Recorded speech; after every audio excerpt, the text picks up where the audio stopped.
O, dar, žinai, pirmas esu krapai. Lietuva.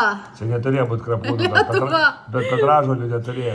Jo, iš tikrųjų, Rolandas nemėgsta krapų ir niekur mes jų nededam apart bulvių. Bet štai ką turime krapus ir iš tikrųjų labai Lietuva. Tokia Lietuva, mes čia. Mes grįžom. Mėmų, kaip skanu. Kaip yra skanu.